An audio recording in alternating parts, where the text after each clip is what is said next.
Picture this, a Bible unlike the one you've always known. This isn't the familiar text with 66 books found in most Christian traditions.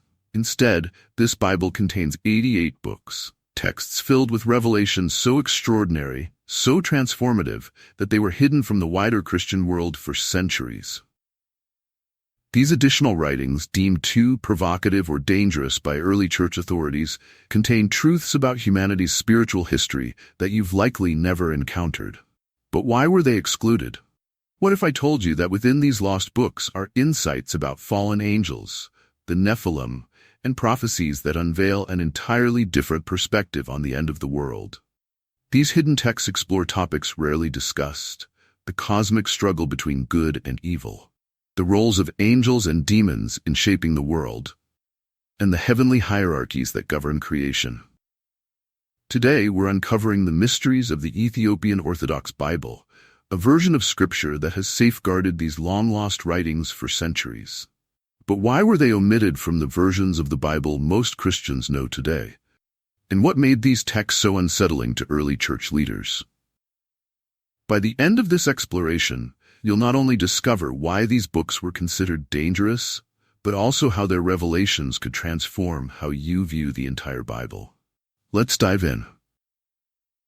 For most Christians, the Bible consists of the 66 books found in the King James Version or other standard versions, 39 in the Old Testament and 27 in the New Testament. But the Ethiopian Orthodox Bible stands apart, containing an astonishing 88 books. That's 22 more than the traditional canon. These aren't just commentaries or supplementary writings, they are full-fledged sacred texts. Many of these were central to early Jewish and Christian traditions, cherished for generations before they were eventually rejected by the Western Church. Within these pages lie prophecies, cosmic visions, and ancient histories that illuminate mysteries you won't find anywhere else. So, why were these books labeled as controversial or forbidden? To understand, we need to explore Ethiopia's unique relationship with the Bible, a connection that predates much of Western Christianity. Long before European colonization or the Roman Empire's embrace of Christianity, the ancient Ethiopian kingdom of Aksum had already established itself as a Christian stronghold.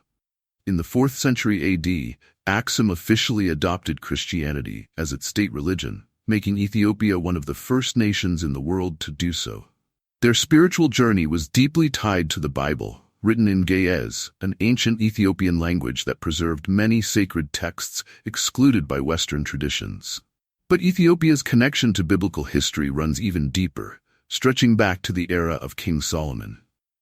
According to Ethiopian tradition, this connection begins with the legendary Queen of Sheba, who visited King Solomon in Jerusalem during the 10th century BC. This story is briefly mentioned in the Western Bible, but Ethiopian accounts expand it into a transformative narrative. They claim the Queen of Sheba and Solomon had a son named Menelik, who became Ethiopia's first emperor. Even more astonishing is the belief that Menelik brought the Ark of the Covenant, the sacred chest holding the 10 Commandments, back to Ethiopia. For Ethiopians, this was no ordinary historical event. It was a divine mission. Their tradition holds that Ethiopia was chosen by God to guard the Ark, directly linking their nation to Israel's sacred history. With such a profound connection to the Bible, it's no surprise that Ethiopia became a bastion of Christian faith, preserving ancient texts that other traditions eventually rejected.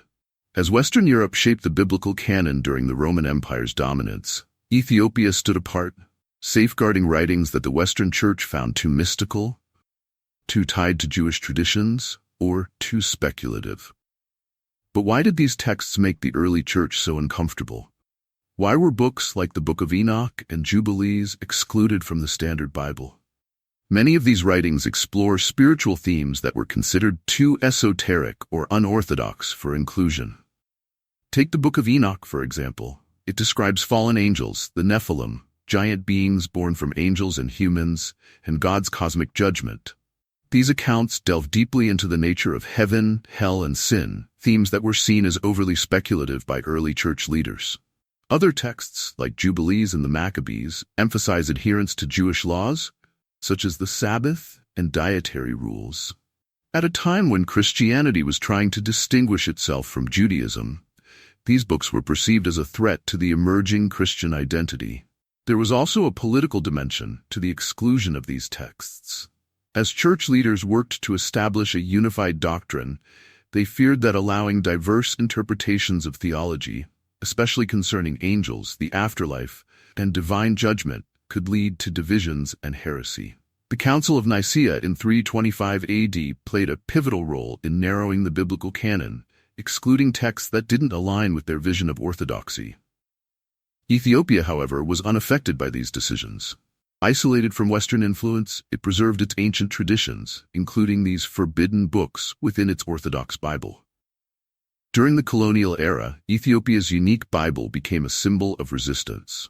European powers, particularly Italy, sought to dominate Ethiopia, but encountered a nation whose spiritual identity was deeply tied to its independent religious traditions. The Ethiopian Orthodox Bible, with its distinct content, defied European religious and cultural dominance. By marginalizing Ethiopia's sacred texts, colonial forces attempted to undermine its spiritual autonomy. Yet, Ethiopia's Bible endured, standing as a testament to its faith and heritage. To understand why the Ethiopian Orthodox Bible includes so many books excluded from the standard Christian Bible, we must delve deeper into Ethiopia's distinctive role in biblical and Christian history.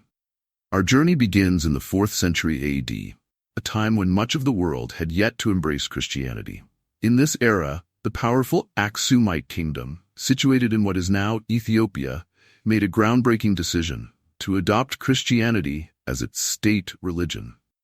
This decision placed Ethiopia among the first nations on earth to officially proclaim itself Christian, a move that solidified its identity as one of the oldest Christian nations. But this Christianization wasn't the result of European missionaries, as many might assume. Ethiopian tradition traces its Christian roots directly back to the New Testament itself, specifically to the story of Philip and the Ethiopian eunuch found in Acts 8, verse 26-40. According to this account, an Ethiopian court official encountered Philip on the road, heard the gospel, and was baptized, carrying Christianity back to Ethiopia. Over time, this small beginning grew into a vibrant Christian tradition. Through the influence of the Coptic Church of Alexandria, the Bible was translated into Ge'ez, and Christianity became the foundation of Ethiopia's religious and cultural life. What makes the Ethiopian Orthodox Bible so remarkable is its inclusion of texts that were excluded from the Western canon. Ethiopia's geographic isolation allowed it to remain independent from the theological and political debates that shaped Western Christianity. As the Roman Empire and the Western Church worked to standardize the Bible, Ethiopia stood apart, preserving ancient traditions and texts. The result? A Bible that goes beyond the familiar books of the Old and New Testaments to include works that offer unique insights into Jewish and Christian theology. To fully grasp Ethiopia's deep connection to biblical history, we must go back much further, more than 1,000 years before Christ. Ethiopian tradition asserts that this connection begins with the Queen of Sheba, a figure briefly mentioned in the Western Bible in 1 Kings 10 verse 1-13 and 2 Chronicles 9. According to these accounts, she journeyed from the distant land of Sheba, which Ethiopians identify as their own country, to visit King Solomon in Jerusalem. However, Ethiopian tradition goes far beyond the brief mention in the Western Bible, claiming that the Queen of Sheba, known in Ethiopia as Makeda, had a son with King Solomon. This son, Menelik I, is said to have become Ethiopia's first emperor. Even more astonishing is the Ethiopian claim that Menelik brought the Ark of the Covenant back to Ethiopia during a visit to his father in Jerusalem. According to the Kebra Nagast, an ancient Ethiopian text that serves as both a national epic and a spiritual cornerstone, the Ark of the Covenant, which once held the 10 Commandments, has been kept in Ethiopia ever since. For Ethiopians, this isn't just a historical narrative. It's a divine mission. The Ark symbolizes Ethiopia's unique role as the guardian of sacred biblical history. This profound connection to Israel's spiritual heritage has deeply shaped Ethiopian Christianity. It also explains why Ethiopia has always seen itself as more than just a Christian nation. It considers itself a nation chosen by God to protect the Ark and preserve the Bible in its most complete form. While the Western Church narrowed the biblical canon over centuries, Ethiopia safeguarded texts that were deemed too mystical, too speculative, or too aligned with Jewish traditions to remain in the Standard Bible. One of the most significant moments in the Western Church's history was the Council of Nicaea in 325 AD.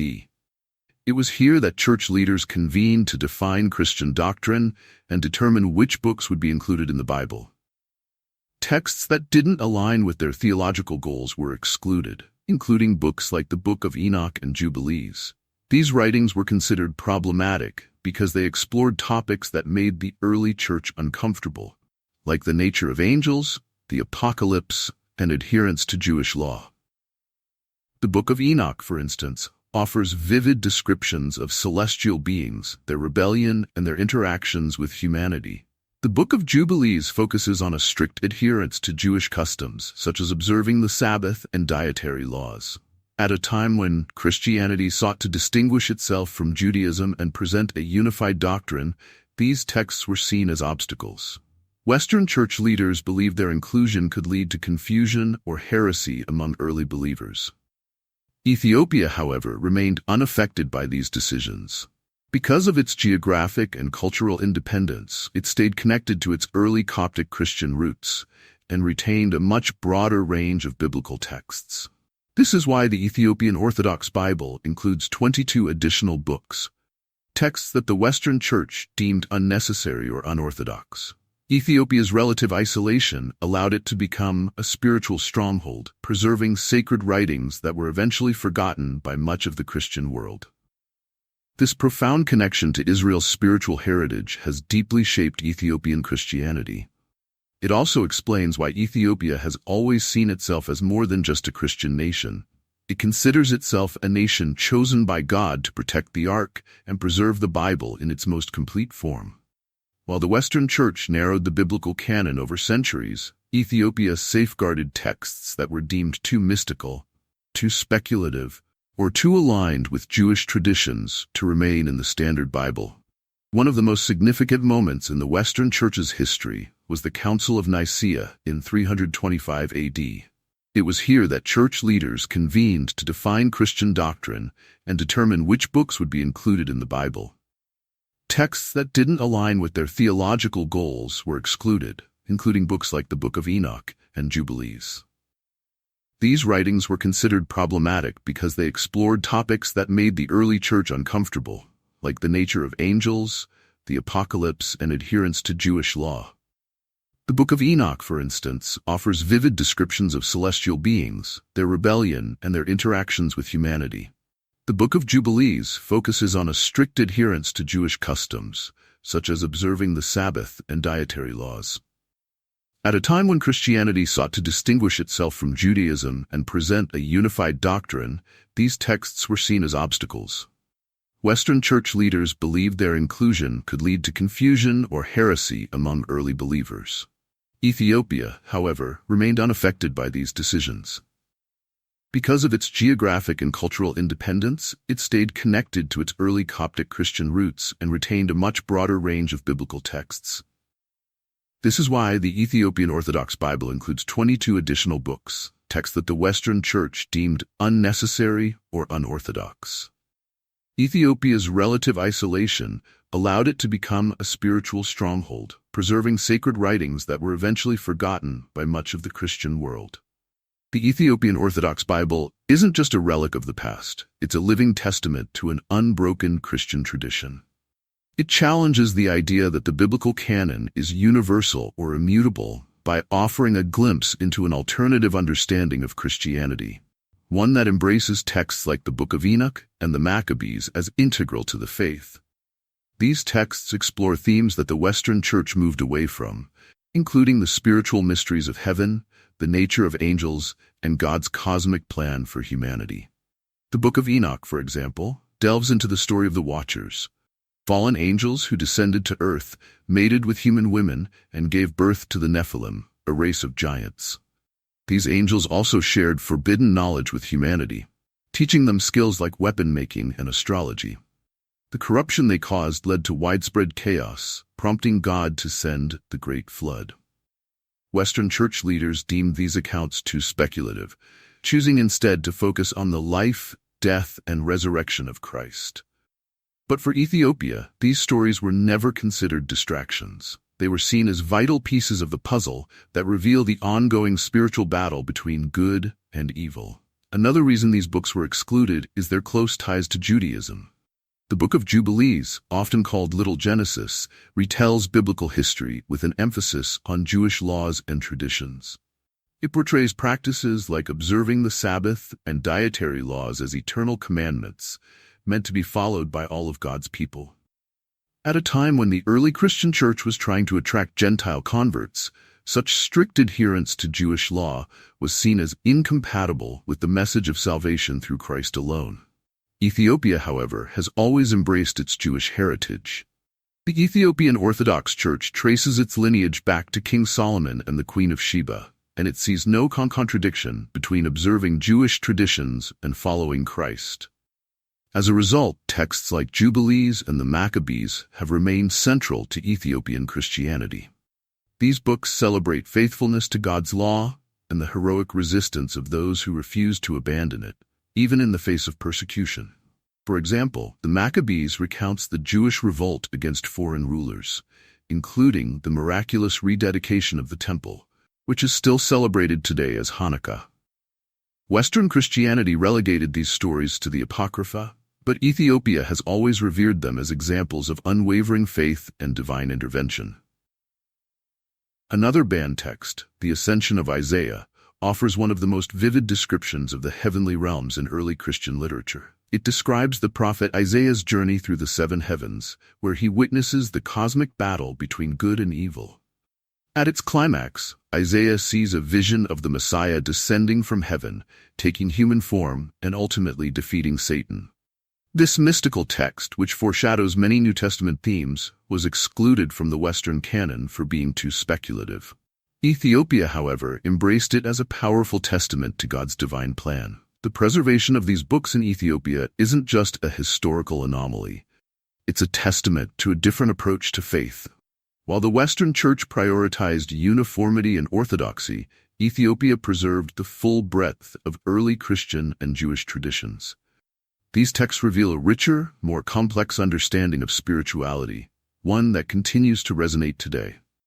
Let's now dive deeper into the texts themselves, the banned books, preserved within the Ethiopian Orthodox Bible. These writings are not merely historical artifacts, but sacred texts offering profound spiritual insights. Each one sheds light on ancient mysteries, explores cosmic battles, and provides prophetic visions of the future. To better understand their significance, we'll look closely at these books and what they reveal about the spiritual realm, God's divine plan, and even the end of days. The Book of Enoch is perhaps the most well-known of these excluded writings. It opens a window into a cosmic narrative of rebellion, judgment, and redemption. The first part, known as the Book of the Watchers, begins with a shocking event. 200 angels, called the Watchers, are sent by God to observe humanity. However, these angels become enamored with human women, and in defiance of God's will, they descend to earth and take them as wives. From this union come the Nephilim, giants described as corrupt and violent beings whose influence plunges the world into chaos. The fallen angels don't stop at corrupting humanity through their offspring. They also teach humans forbidden knowledge, skills like weapon-making, sorcery, and astrology, which disrupt the natural order of creation. This corruption and violence are so widespread that God decides to cleanse the earth with a great flood. But before this, the archangels, Michael, Gabriel, Raphael, and Uriel, are sent to intervene. They capture and imprison the rebellious watchers in the abyss, where they remain bound until the final judgment. The Book of Enoch doesn't just recount ancient events, it also offers visions of the end times. In one section, Enoch sees the coming of a divine figure referred to as the Son of Man. This messianic figure is described as a righteous judge who will execute divine judgment on both humans and angels. The parallels between this figure and Jesus Christ are striking, and many scholars believe this text heavily influenced early Christian thought. Enoch's apocalyptic visions include the destruction of the wicked, the restoration of righteousness, and the ultimate triumph of good over evil. It's no wonder the early church viewed this text as too mystical and speculative for the canon. Another fascinating section of the Book of Enoch is the astronomical book, which provides a detailed description of the cosmos. Enoch is shown the movements of the sun, moon, and stars, which are governed by angelic forces. The text emphasizes the importance of following a solar calendar to remain in harmony with God's creation. The Ethiopian Orthodox Church still adheres to a solar calendar today, a testament to this ancient tradition. Could it be that the world's current reliance on the lunar calendar has caused humanity to fall out of sync with God's original design? Next, we turn to the Book of Jubilees, a text often referred to as Little Genesis. This book retells biblical history, starting from creation and extending to the giving of the law at Mount Sinai. However, it offers far more detail than the standard Genesis account, particularly regarding God's covenant with humanity. Central to Jubilees is the idea that time itself is divinely ordered. The book introduces a 364-day solar calendar divided into cycles of 49 years, or Jubilees, which are meant to structure human history in alignment with God's plan. According to Jubilees, using the incorrect calendar, like the lunar calendar adopted later, throws humanity out of alignment with divine order. This misalignment, the book argues, is one of the reasons for humanity's spiritual decline. In addition to its focus on timekeeping, Jubilees emphasizes the eternal nature of God's laws. It claims that commandments like observing the Sabbath and maintaining ritual purity weren't introduced at Sinai, but were part of God's design from the very beginning, revealed to Adam, Noah, and Abraham. What makes Jubilees so provocative is its insistence that these laws are timeless and universal. It challenges modern Christians to reconsider whether God's commandments were ever meant to be discarded. Could this text hold clues to restoring humanity's relationship with God by returning to these ancient practices? The Maccabees texts provide a different but equally compelling perspective. While most Christian Bibles include 1 or 2 books of Maccabees, the Ethiopian Orthodox Bible contains 3. These books recount the struggles of the Jewish people to remain faithful to God's law under oppressive foreign rulers. The first book tells the story of the Maccabean Revolt, a heroic uprising against the Seleucid Empire in 167 BC. Judas Maccabeus and his followers led a guerrilla campaign to reclaim the temple in Jerusalem, and their victory is celebrated in the Jewish festival of Hanukkah. The second book shifts focus to stories of martyrdom, highlighting individuals who chose death over disobedience to God's law. Among the most powerful accounts is that of 7 brothers and their mother, who were tortured for refusing to eat pork in violation of Jewish dietary laws. Each brother proclaimed their faith in the resurrection, believing they would be rewarded in eternity. These stories of faith under persecution continue to inspire Ethiopian Christians, who view the Maccabees as models of unwavering devotion. The third book of Maccabees, less familiar to many, tells of Jewish persecution under Ptolemaic rule in Egypt. In one dramatic episode, the Egyptian king orders drunken elephants to trample the Jewish people. Miraculously, the elephants turn on the oppressors, sparing the Jews. This divine intervention is seen as a testament to God's power and protection over his people. Another deeply mystical text preserved in the Ethiopian Bible is the Ascension of Isaiah. This book recounts the prophet Isaiah's visionary journey through the 7 heavens, where he witnesses the celestial hierarchy and the ongoing battle between good and evil. Guided by an angel, Isaiah ascends to the 7th heaven, where he beholds the throne of God and the worship of the seraphim and cherubim. The text offers one of the most detailed descriptions of the heavenly realms in early Christian literature. The climax of Isaiah's vision is his prophecy of the Messiah's descent from the highest heaven to earth. He sees the Son of God humbling himself to take on human form, living among men, and ultimately being crucified. But the vision doesn't end in despair. It also foretells the Messiah's resurrection and triumph over Satan. This text's vivid imagery and prophetic themes made it controversial in the Western Church, but in Ethiopia it remains a cherished part of the biblical tradition. Finally, we turn to Baruch and the letter of Jeremiah, 2 texts written during the Babylonian exile. Baruch is a poignant reflection on sin, repentance, and the consequences of idolatry. It emphasizes that Israel's exile was not merely a political catastrophe, but a result of disobedience to God's law. At the same time, it offers hope, promising that if the people return to God, they will be restored. The letter of Jeremiah is a powerful critique of idolatry. In it, Jeremiah mocks the lifelessness of pagan gods and urges the Jewish exiles to remain faithful to the one true God. This text, with its timeless warning against placing trust in false idols, resonates even today in a world filled with distractions and materialism. Taken together, these banned books reveal a broader and more complex picture of spiritual history than most Christians are familiar with.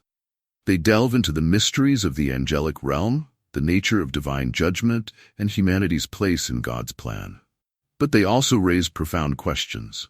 Have we been missing something by excluding these texts? Could they offer deeper insights into the spiritual battles that shape our lives and the world around us? In many ways, these books feel especially relevant today. The Book of Enoch describes a world corrupted by the influence of fallen angels, a narrative that echoes concerns about moral decay in our own time.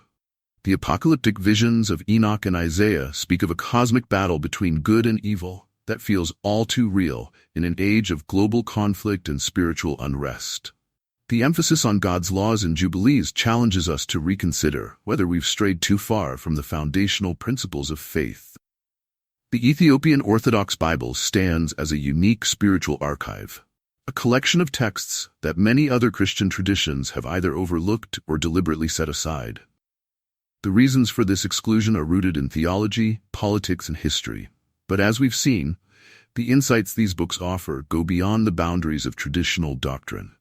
They confront us with profound mysteries about the cosmos, the spiritual realm, and God's eternal plan. Now, as we move closer to the final section of this exploration, let's take a deeper look at why these texts resonate so strongly in the modern world. For instance, the Book of Enoch offers us an unparalleled look at the angelic realm and the cosmic rebellion that led to humanity's corruption. The Watchers, fallen angels who introduced forbidden knowledge to humans, remind us of the dangers of arrogance and the consequences of defying divine order. But their story isn't just ancient history. In a world increasingly fascinated with technology, artificial intelligence, and other forbidden pursuits, could we be walking a similar path to that of the antediluvian world?